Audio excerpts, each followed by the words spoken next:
The 2-2 pitch. Full count to Leyritz. But you know, Joe, you've seen. That's right. That was just as close as the one on me. Yep. But you've seen those pitchers, Joe, that have that reputation too. Those guys that are around there all the time, they get a lot of called strikes that are basically off the outside or off the inside part. And this ball is hit well. Sounded good off the bat. Bonilla looking up into the glare, but this one clears the scoreboard for an opposite field home run for Jim Leyritz.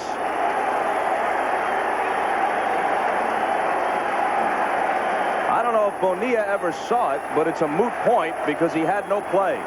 This reminds you of the home run he hit last year to win the game against the Seattle Mariners, Game 2, when they were playing Seattle in Yankee Stadium, and he hit the home run to right field to win Game 2. In the 15th inning. 15th, right.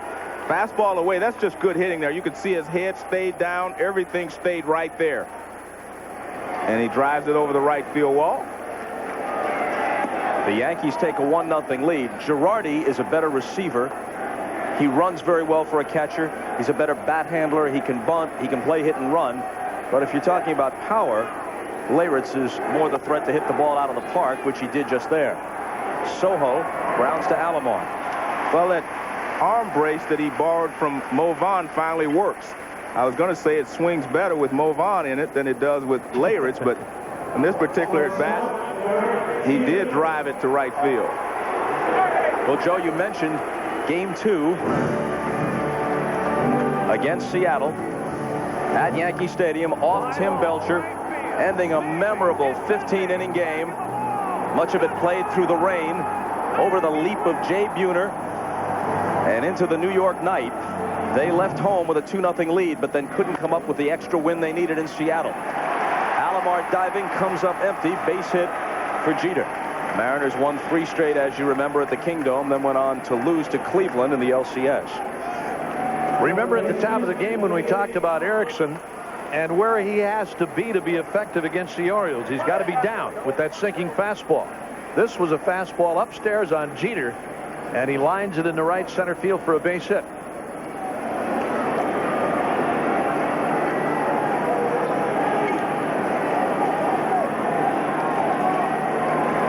Well, what a series that guy's had too, Bob. We talked so much about Bernie Williams. This kid is unbelievable too. They've got all kind of contraptions now, Bob, to keep you from hurting your wrist, keep you from hurting your hand when you're sliding. Unbelievable. You know, a lot of guys, when they slide, they put their right hand down because they slide on their right side. And that's some support for the wrist so you will not jam your wrist when you hit the ground. Saw a good example right there, Joe, coming back into the bag. Jeter, like Bernie Williams, who had a double in the first inning, has now hit safely in every postseason game the Yankees have played. Fakes the break and takes outside. We mentioned that 32 bases were stolen against Erickson. Not only is that the highest total in the league, but the percentage was way up there. 32 out of 36 attempts. He has the only stolen base in the entire series. There have been some hit and runs, but no one has stolen a base. A hit and run here might be helpful to Boggs. You know, he's struggling so much. Just get the infield moving. Historically, he's been the kind of hitter who can place the ball in that situation. You know, last night he hit a couple of balls hard in the game, Bob. He hit a couple of line drives to left that were caught. Hit them hard, but right at somebody.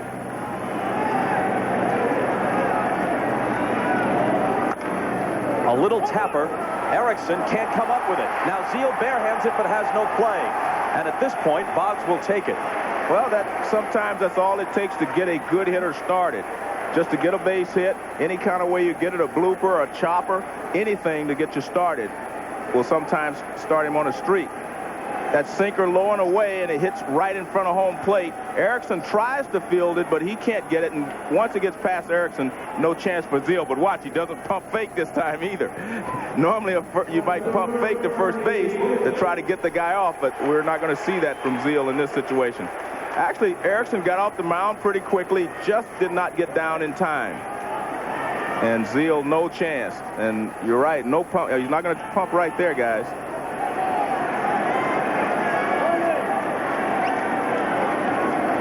So now 2 on with 1 out. for the most dangerous hitter in the Yankee lineup, Bernie Williams. Double to center his first time up. The Orioles have a pattern they use with Williams, but they have not been able to be consistent with it. They've thrown him inside, and when they've gotten the ball in there, they've been successful. But they have not been able to do it consistently enough to keep him from hurting them. On the first pitch, a roll to Alomar, and right through his legs. The Gold Glover has it go right through the wickets. Jeter comes home. Boggs to third. He committed only 11 errors all year. Only 4 each of the 2 previous seasons. He's won 6 Gold Gloves. All right, you're going to see what happens here. What he's trying to decide is whether to tag Boggs or to flip to second base. Now watch. Boggs is coming into the picture. He's trying to decide right there what he's going to do, and he doesn't make up his mind quick enough, and he doesn't catch the ball out in front. And see where he's catching the ball? Back underneath him. If he had already made up his mind he was going to second base, he would have caught the ball out in front. You've got to catch the ball out in front. Now watch where he catches it. Back underneath him. You lose sight of the ball when you get it back that far. You can't follow the ball. You have to reach out in front and catch the ball. Joe, he didn't even look like he was in a good position to make a throw to Ripken at second. That's what I'm saying. He was deciding whether to try to come and tag Boggs or not. He really didn't know what to do. I shouldn't say he didn't know what to do. He had not made up his mind. Catch the ball out in front. So a run scores on the error. No RBI, of course. But what's important is that it's 2-0. And Erickson is still in deep trouble. First and third, 1 out. And Martinez takes outside for a ball.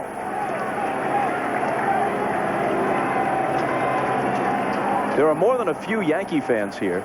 It's not that long a drive, a little over 3 hours, or you can take the train down. And you'll hear at least a smattering of applause when things go well for New York. The runner breaks from first. It's hit to Alomar again. He's coming to the plate to try to get Boggs, and he's out.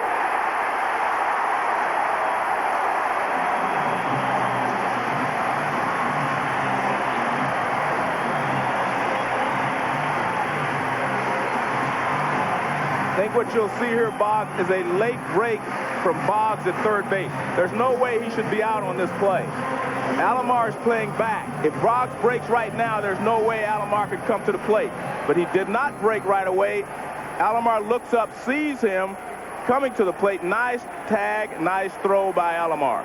Nice play by Parent. You see Parent out in front of the plate. I don't really know why, but he's out in front of the plate. He has to dive back and tags the sliding Boggs. But Boggs broke late. That's the reason that Alomar came home. You know, if Parent is out in front of the plate like that, Joe, that's why he got the short throw from Alomar. I mean, if he's back by a step, he gives him a better throw to handle. But he did make a heck of a tag. Strike one to Fielder, and another look at the play at the plate. And again, here's Parent way out in front of home plate. Look at this. He has to reach back to tag the sliding Boggs. Now, if he stays in his position after the ball was hit, Alomar makes the throw. There's no way Boggs can get near the plate. Well, the infield was playing for the double play, but Bernie Williams was off on the pitch, and that eliminated that possibility. And if, in fact, the Yankees had the contact play on and Boggs just broke late, here's a drive to deep left center. This ball is on its way. This ball is gone. Well, if there's any sting felt by the Yankees over Boggs breaking late, that takes care of most of it. We've talked about how great Bernie Williams has been in this series. Well, the big fella has been awesome as well. Not just with the home run ball, but getting key base hits, putting the ball in play when he needs to. He's done everything that the Yankees could expect of him this series. And he tries to get this fastball inside. He doesn't get it in enough. And you can see he fights it off a little bit, but that helps to be real strong like Fielder is. And the ball is definitely carrying that way, although the wind is not blowing right now. At a huge scene in front of the Yankee dugout. Just about everybody came out. They didn't wait for Fielder to get to the dugout to greet him. They all came out onto the dugout apron. They can smell a trip to the World Series. Up 5-0 in the third. And I'll tell you one other thing, Bob. These guys genuinely like each other. this Yankee ball club. They are a close group of guys, and they all really pull for each other. They put their egos aside on this ball club, and that's one of the reasons that they have been so successful throughout the entire season. Fielder had never hit Messina well until he went deep on him Friday night. He was 10 for 49 lifetime without a homer against Erickson until that last swing. Well, if you take a look where that last pitch was, it's not hard to understand how he hit it and why he hit it. And as Joe said, hit it maybe around the trademark a little bit. Didn't get it all, but the ball is carrying well here today. Talked at the top of the telecast again about Erickson having to be downstairs, and he hasn't. He's been upstairs and he's been hurt. This ball is sliced to left and out of play.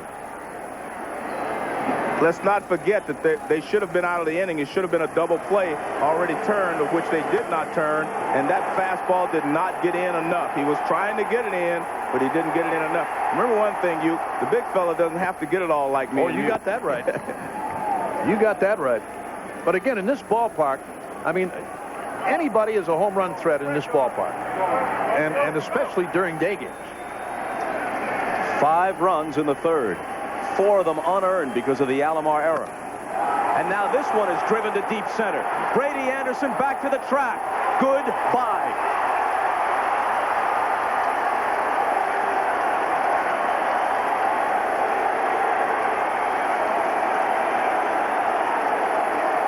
See the Yankee bullpen, they're having fun too.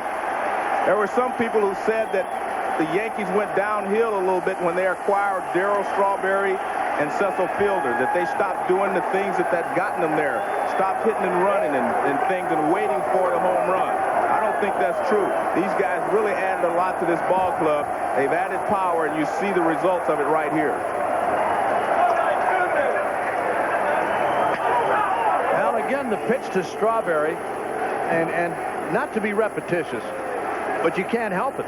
Look where that last fastball was from Erickson, about belt high, out over the plate. This ball went over the Oriole bullpen into the Yankee bullpen, and there it is. You think they're not happy out there?